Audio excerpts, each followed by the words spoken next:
So, David, your day job sounds fascinating. Tell us all about what you do. Um, well, hi. I'm a sculpture conservator. I basically specialise in church monuments. That's my passion, if you like. And I run a small firm called Skillington Workshop. We're based in the Midlands in Grantham.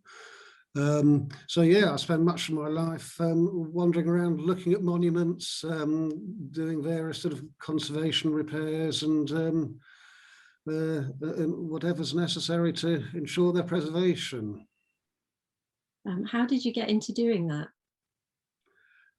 Okay, well, it's quite a long story. I trained initially as an archaeologist, and I discovered a passion for sort of archaeology and sort of digging holes in the ground at quite a young age. And I went on to study archaeology and archaeological conservation at university.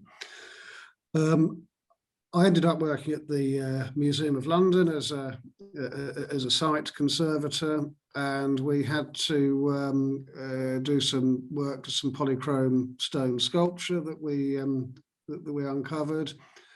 The conservator who came along to look at that was a chap called Seamus Hannah, who I kept in touch with, and when my contract at the Museum of London finished, I ended up going to work for Seamus, working mainly on church monuments, and that was well over 30 years ago, and that was it really. How did you first get involved at Barrow Upon Trent? What the first stage of the conservation process is for a conservator's report to be commissioned. So we will look at and try to understand what the causes of any deterioration are, and take well, we try to tackle these reports in a fairly scientific way. So we'll know what questions we've got to ask, work out ways that we can answer the questions, and then come up with a well-considered treatment proposal.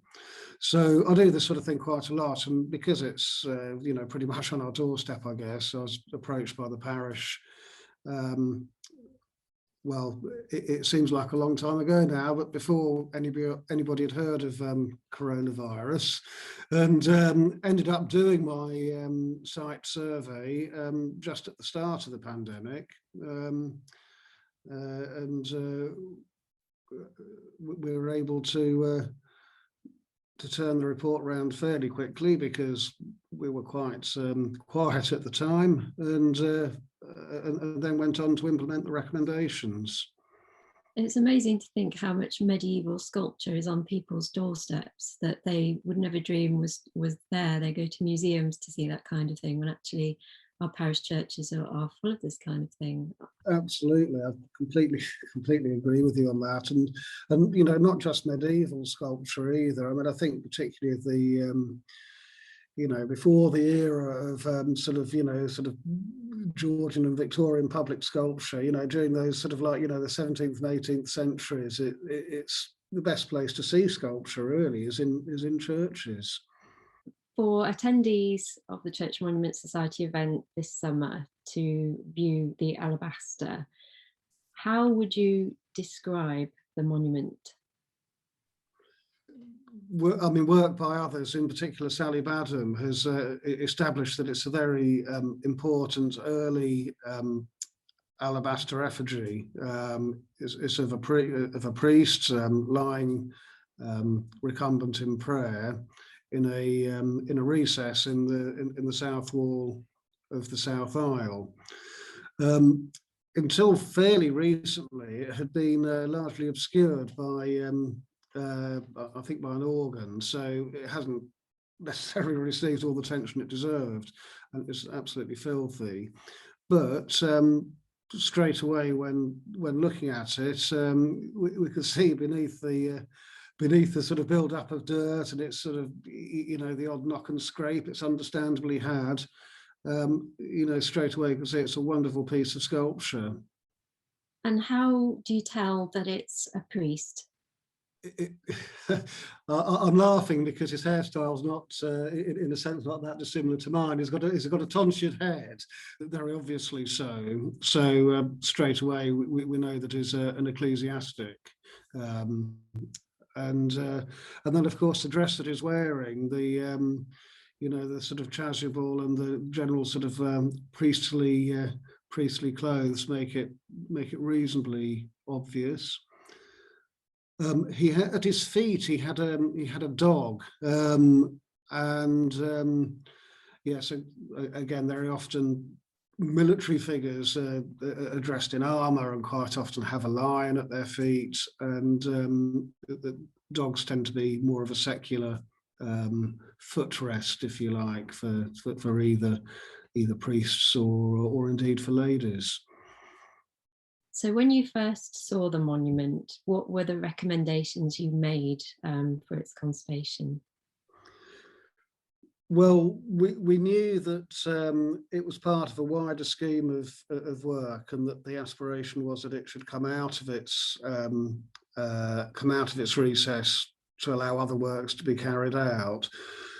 So one of the things that we looked at was there were some issues with excessive damp, and so I wanted to look at the recess in the context of the wider church environment. And actually, if you look in the back wall and look at the pattern of the masonry, you can see that there's some odd an odd distribution of vertical joints. And what you're looking at is the back of the buttress on the external wall. Those stones actually link directly into the back wall of the recess. So in terms of managing the wider environment and keeping moisture down in the recess itself, we had to make sure that the masonry outside, including the buttress, was neatly pointed and shedding water properly, and of course that the drainage was well attended to, and all that took part as part of the broader contract. As far as the effigy itself was concerned, it was mainly a question of cleaning and some minor repairs. We spotted a few things, such as the head on the dog was at a fairly sort of jaunty angle, not looking very natural, and we could see it had been repaired before. So I wanted to take a closer look at that as well. And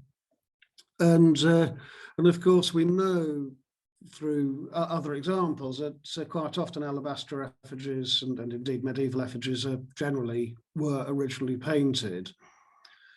Although we couldn't see any signs of paint on the sort of quite dirty effigy in place, we knew that there's a chance that there could be surviving polychromy on the more hidden and protected areas. So we were, I guess, quite excited to look out for that when we had the opportunity to take the effigy out of the recess. Right, so can you walk us through exactly what was done? How do you go about tackling a conservation project like that? The first thing we had to do was to obviously to actually very carefully take the effigy out of the recess. So it was a case of in fact there wasn't any particular mortar bedding holding him down onto quite a sort of solid Victorian base that he is sat on. So we were able to tentatively place some long levers and lifting bars and just find a suitably safe place to get if you like, a large glorified crowbar underneath, and just to lift up one end a little bit so we could start slipping in a little softwood batten. We have to be very careful where we place these, because obviously things placed in the wrong location under a weak spot can create points loading, and the last thing we want to do is literally break his back by putting stresses in the wrong place. So it's quite a sort of sensitive sort of operation. So we progressively lift him up in this way, getting these wooden runners underneath, such that we've got access to slide him out of the recess. That was quite tricky because there wasn't an awful lot of headroom to lift him up, and because he's in a recess, we couldn't use a block and tackle or anything like that to physically lift him out. So we had to sort of slide him out of place. Now when I first started doing this, we used to use sheets of hardboard. So we cut strips from hardboard and get the shiny face, and put two little strips on top of each other, shiny face to shiny face, and it's amazing how you can move a really heavy piece of sculpture like an effigy, and it will just slide almost with one hand on these little skids, and you don't need much headroom or much clearance to do that. What we use nowadays is Teflon strips. They work even better than that. I should say that with the hardboard, we used to use graphite powder as well, which we don't have to use with the Teflon strips. They just slide. So that's what we did. We managed to ease him out of the recess and onto a trolley, so that we could carefully move him, in fact, to the chancel, where we could get good light and access all round and examine him further. Did that reveal any more issues? Yes, we found part of him which was actually hidden in the back of the to his rear in the recess. We found a sort of like a structural crack, if you like, going across one corner, which, in fact, we'd spotted that as we were taking him out, and that meant that we were even more careful in terms of handling him, and we could put some if necessary, we can put some temporary braces and splints and straps to give him a bit more strength. But we realised that we were going to have to make some kind of a repair to deal with that, and we ended up putting in two hidden stainless steel dowels to so set in resin. You wouldn't see them now, but they're in there and we've recorded them. So they'll strengthen and reinforce that weak area. We found a couple of minor areas needing a little bit of sort of consolidation, and where alabaster was sort of flaking off. But of course, the most exciting thing was that once we started cleaning him, we found in the folds of his clothes on the rear face, we started finding these wonderfully intricate little traces of colour, you know, gold and red and black in particular. Really exciting.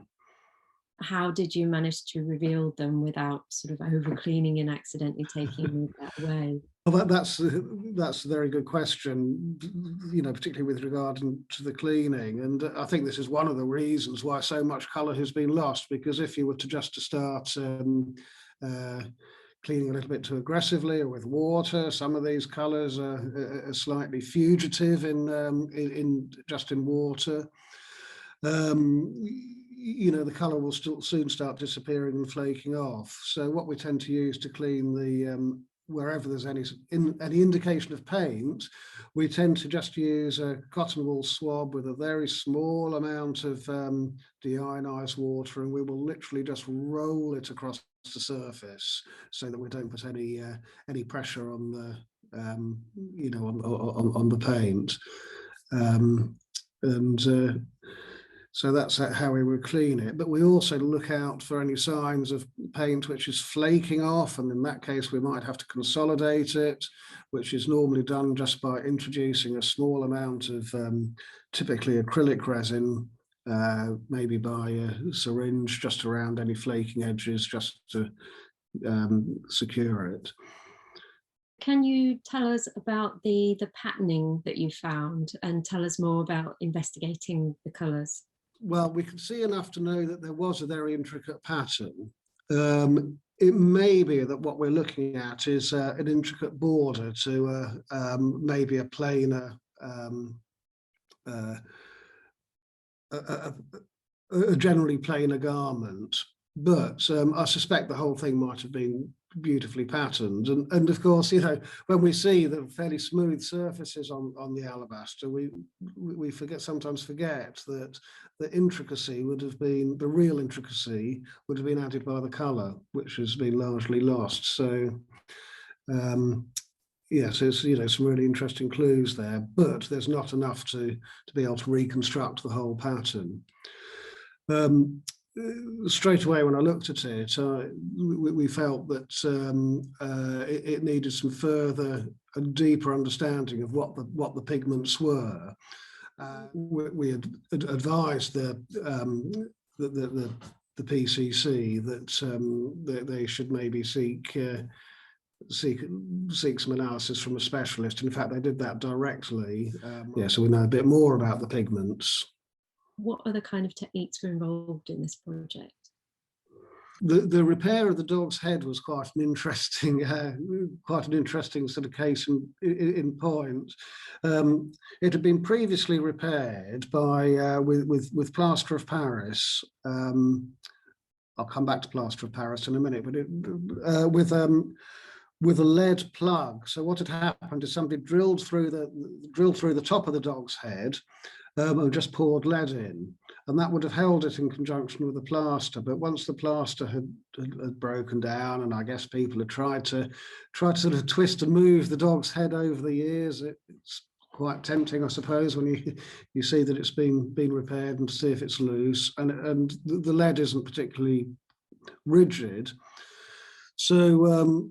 And then of course we noticed that it was at the wrong angle. It didn't align properly either, and that must have been how it had been repaired before. So to get the lead out, we tend to start off by drilling it. Lead is incredibly difficult actually to drill, even though it's soft. Drill bits just tend to sort of snarl up in it. So we tend to use the very judiciously placed sort of like stainless steel drill bits, just to sort of free it up a bit and allow us to work it such that it's loose enough that we can actually then ease the head off. The plaster of Paris we mechanically removed. Plaster of Paris is interesting because it's basically gypsum, and of course that's what the alabaster is. It's and in fact alabaster is sourced from as nodules within gypsum quarries from the gypsum which is being compressed. So in terms of compatibility, it's quite a good material to use for repair fills, and that's indeed what we went on to do subsequent crack fills using. So how many of you did it take, and how long did a project like this take? The project was sort of carried out in various stages to fit around the requirements of the main contractors who were doing the general sort of refurbishment work. So we had to take it out at the start of their project, so they've got access, and put it back at the end. In the middle, the cleaning of the effigy probably took just under 2 weeks, and then probably about another week carrying out the various repairs and the treatment of the polychromy and the repair of the dog's head. Something else that we did was looking at the back of the recess. We felt very strongly that the existing cement mortar in there needed to be removed because it was restricting the ability of the stonework to breathe, if you like, to manage its moisture content. So we made we looked at the types of lime mortar that we could see had been there historically, and repointed the back of the niche with lime mortar, which was sort of, if you grouted and tamped deeply into the open joints. And then when we put the effigy back, we made sure that we we were able to put him back, so there's just a little bit further out than he had been before, so he wasn't in direct contact with the wall, so that we'd got a little bit more scope for air movement and less direct transfer of moisture. So Sally Badham identified the priest as perhaps John de Belton of the late 1340s or 50s, making it potentially the oldest known alabaster effigy of a priest. The evidence for the dating is going to be, down to the sort of like the stylistic and the details of the carving, and I guess the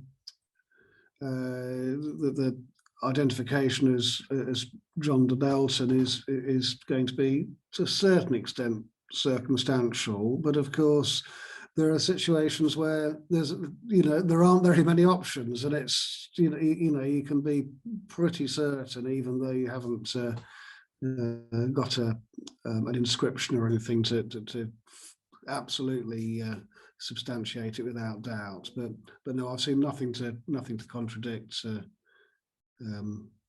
Sally's hypothesis. It sounded a very collaborative project. You've mentioned other contractors, and who was involved? I presume the commission was coming from the PCC, the Procurement. Yeah, well, it was Anne Heathcote who was very closely involved. We did a lot of, particularly at the survey stage. She was our point of contact at the PCC. But I think we must have met about half the parish, during the works. Lots of people were very interested in what was going on, and of course we had many chats with the vicar during the works and this sort of thing. Lots of people very interested. The contractors who were absolutely brilliant, actually. And of course there were Bridens. I think they come from Matlock, if I can remember rightly, but they were very good. And of course we're all working during these COVID under COVID restrictions, and so we were quite careful with the number of people on site at any one time and this sort of thing. James Boone, the architect, of course, we worked closely with him, and from our point of view, we had, I think, during the works, we probably had probably about 5 of us involved. That there are a dozen of us in the firm altogether, but much of the cleaning, I have to mention Laura Parker, who did most of the cleaning of the effigy and worked on the polychromy. And then it was myself and 2 Simons, Simon Naden and Simon Ebbs, who moved the effigy in and out and did the structural repairs. As you mentioned, the parish got very interested, and I believe the media also got very interested. Can you tell us a bit about those reactions and how that played out? Yeah, well, it's great. We ended up having to, what I was asked to quite short notice, as these things typically are, to come and give an interview for the BBC at the church, and that was great. And I think it's really important that we get the word, if you like, what we're doing and of conservation and why we're doing it and why it's important. The more we can get this out in the in the media and share what we're doing with the wider world, the better. I'm all for it. And it's very easy to find yourself working in your own little world and being too busy to sort of share what you're doing. But that was great, and it was a great opportunity for a bit of media coverage as well. Besides, there's all these different angles to the what people have done and their importance, and how we how and why we should conserve their memorials. The cultural values, if you like, of what it is that we're conserving. I mean, it's a fundamental principle of conservation. You've got to understand what it is you're conserving and what's important about it.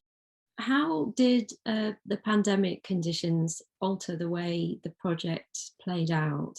Because we work all over the country, the problems, some of the problems we've had is where it's required lots of people working closely together.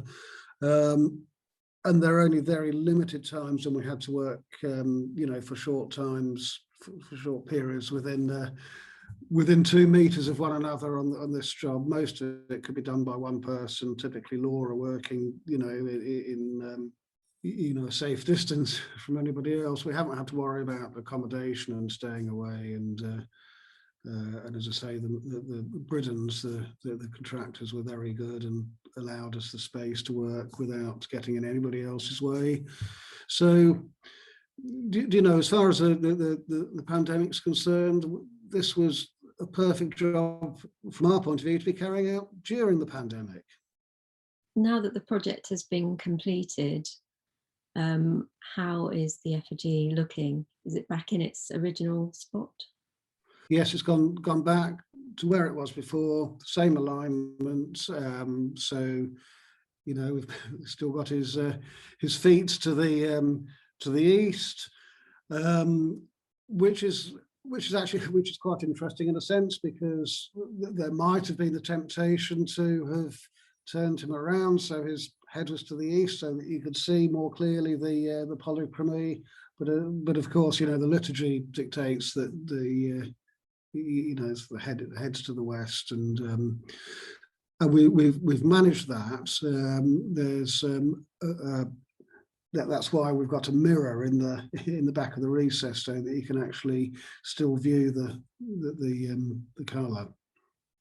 But no, I think he looks absolutely great, and now that his importance is better understood as well, hopefully it's something that people can enjoy for many years to come.